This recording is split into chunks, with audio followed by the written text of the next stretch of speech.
Jeff Probst stands on the beach in Fiji, staring at 20 new castaways. And then he drops it.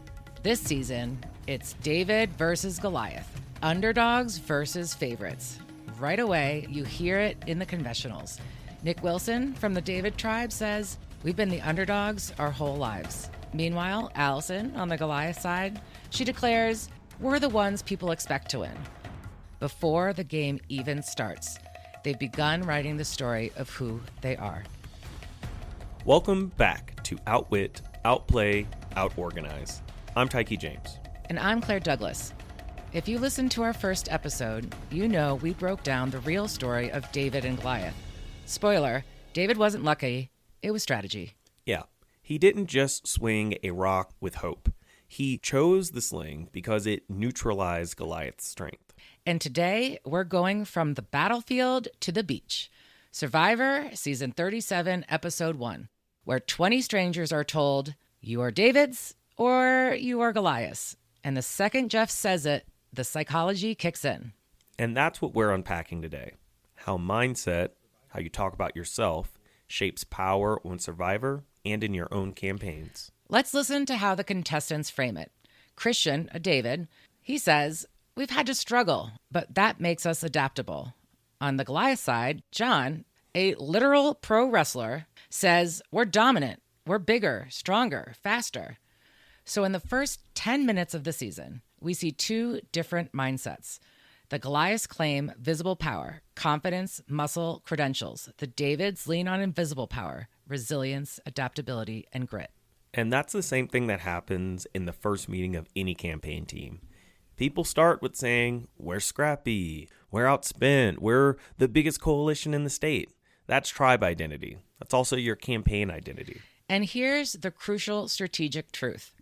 When you get dropped on a beach, every player has the exact same amount of initial power.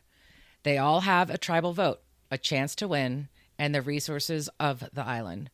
The game isn't rigged. It's never about who has more power. It's about who uses it better. That shifts the focus entirely. If you think of yourself as powerless, your strategy will show it. And here's the organizing lesson. Those words matter.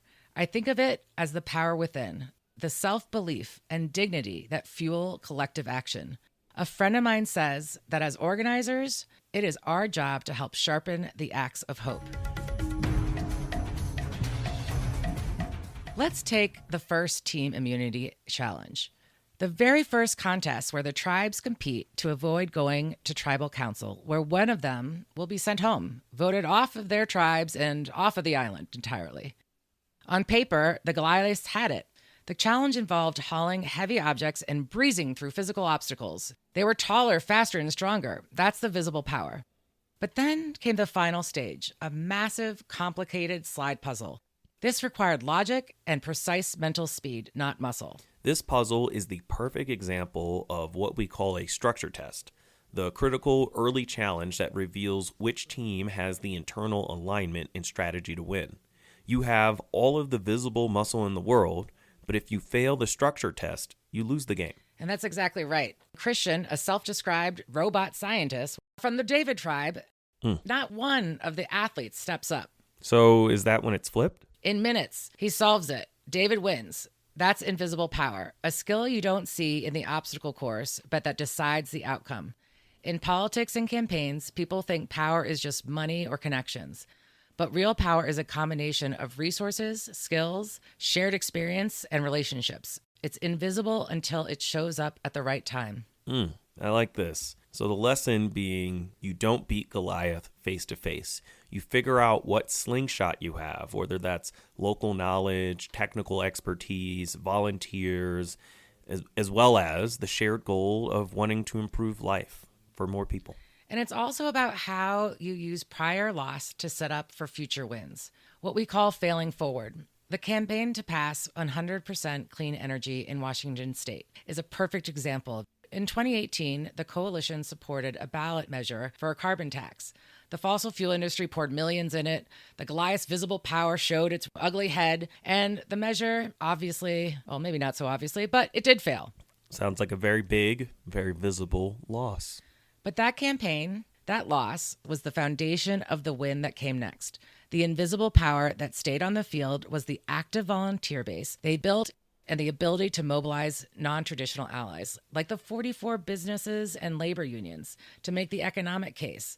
The following year, they used what they had organized, they used that base, and they shifted to a legislative strategy. And ultimately, they won that 100% clean energy bill.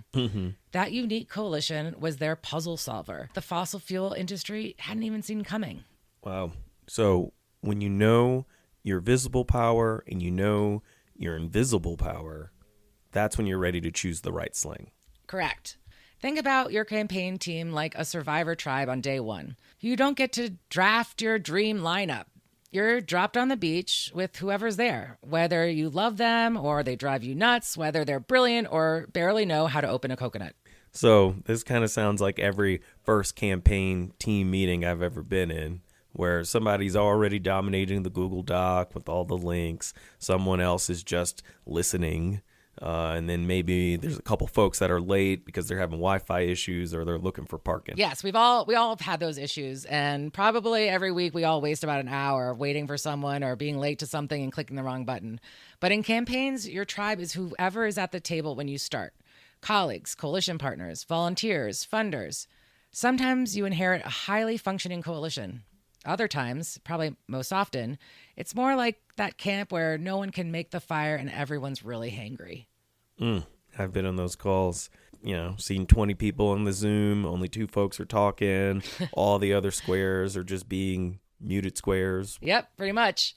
And here's the thing, just like Survivor, that doesn't mean it's the perfect mix to win. Over time, you have to figure it out. Who's carrying their weight? Who's adding value? And who's actually draining more time and energy than they give? Sometimes you got to move forward without them. And I'm sure folks have seen on Survivor, you don't want to be the guy that eats all the rice and naps while everyone else is helping out the camp. Yeah, we always hate that guy and love watching their confessionals. But yeah, coalitions aren't popularity contests. If all you do is water down your vision to keep everyone happy, you'll never win what you really want. So then what do you actually need to win? Clarity, a shared goal, a shared strategy everyone understands, and a shared understanding of roles and responsibility you can each hold each other accountable to. You don't need everyone to agree for the same reasons. You just need them aligned enough to move in the same direction.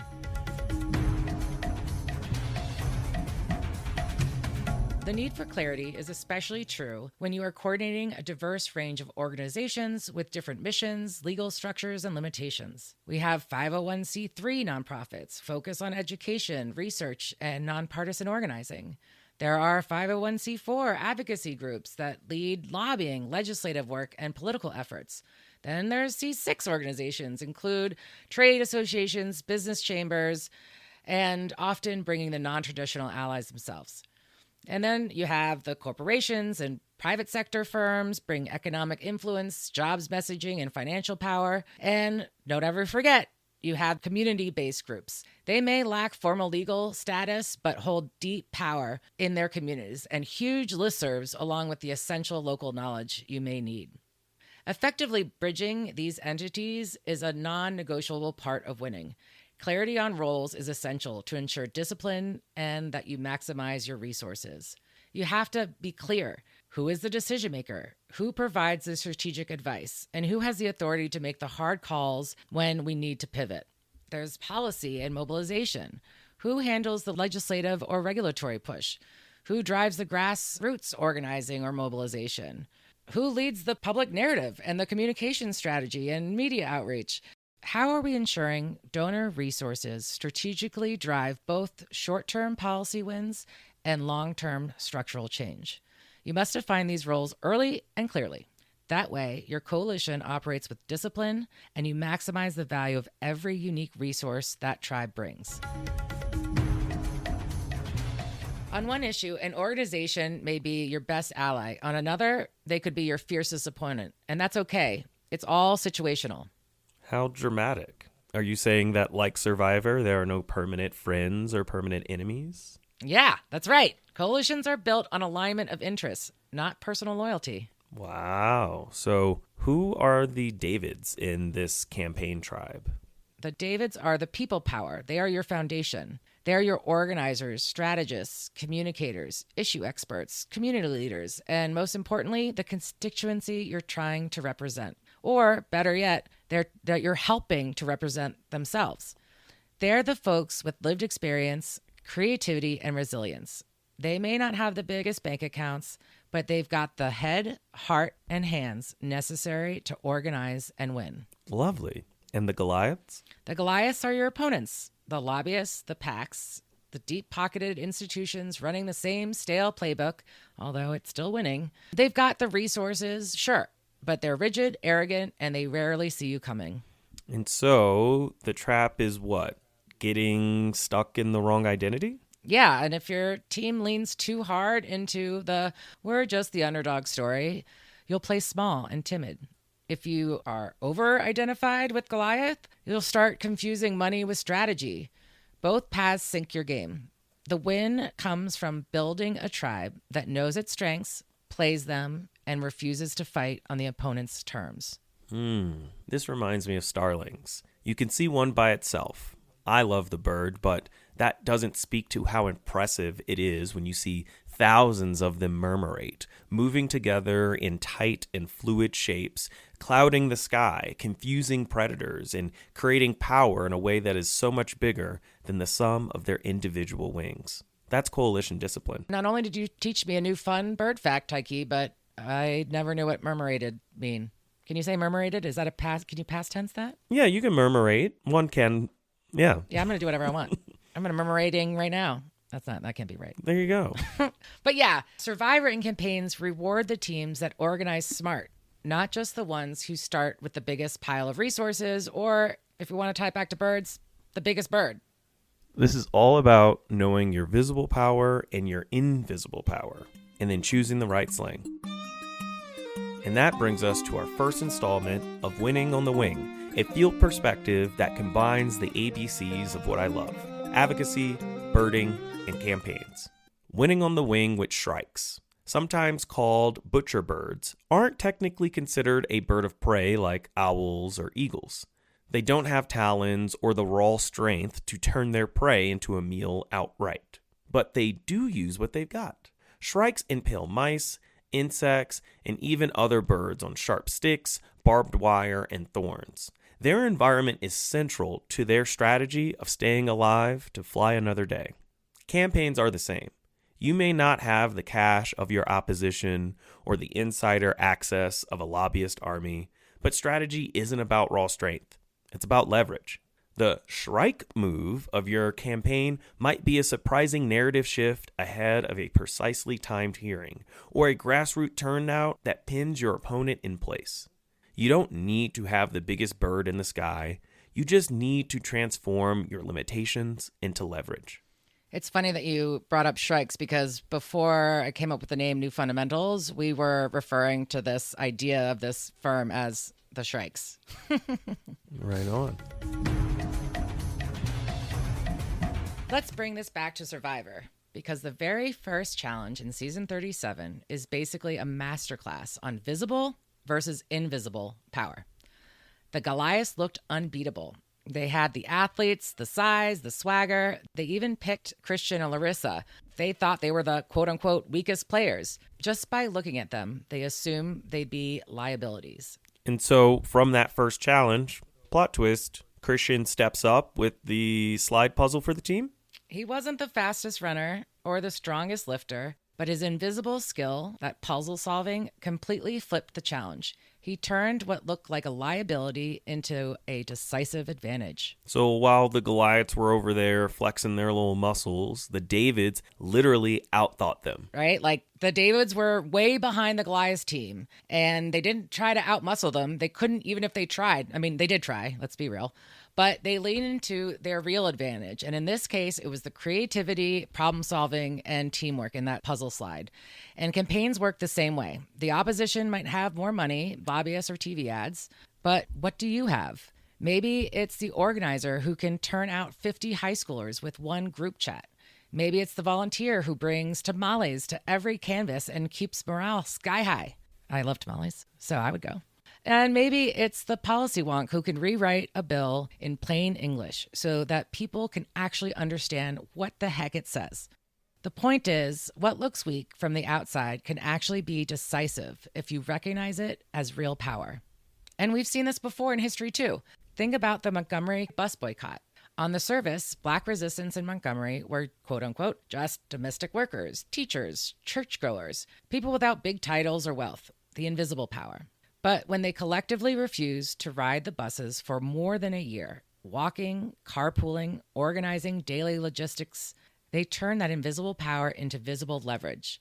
The bus company lost a ton of money. The city faced national scrutiny, and the segregationists, well, their facade cracked. And here we can see that the Goliath were the segregationalists.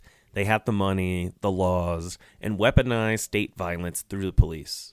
But the Davids, our civil rights champions, had discipline, persistence, and each other. And that's what won. Okay, now, let's talk power moves. Last week, we asked you to do a Goliath audit. Identify your opponent, their strategy, their sword, and where you think they're vulnerable. This week, we're flipping the lens. Take an inventory of your invisible power. Who on your team has a skill that doesn't look flashy, but that we can leverage to win the challenge? In a campaign, that might be a grandmother everyone trusts, a volunteer who speaks 3 languages and can reach across communities, the staffer who can wrangle data so you know exactly who to call and when, or the coalition partner with relationships no one else has. Because when you're up against a Goliath, it's usually the puzzle solvers, the overlooked Davids, that can flip the entire game. And then you write it down. Share it with your team. Invisible power doesn't mean imaginary. It means underutilized. Your job as a strategist is to bring it into play so you can win. All right, so before we close, one final point on this. Identifying your invisible strengths is not the same thing as assuming you are weaker than your opponent. Too many advocates assume they have less power just because they have been losing or are currently losing. But you might actually have more power than the Goliath if you do the analysis. The only given is that the winning party has used its power better so far. Our job is to close that gap. Powerful. And next time, we'll talk about structure test, those early challenges that show whether your base is really ready to act. On Survivor, it's the first puzzle. In campaigns, it's your first collective action. And don't forget, make sure you subscribe, rate us, and send us your stories, whether they're good or bad, whether you think you're a David or Goliath. We want to hear them at hello@newfundamentals.com. Until next time, Outwit. Outplay. Outorganize.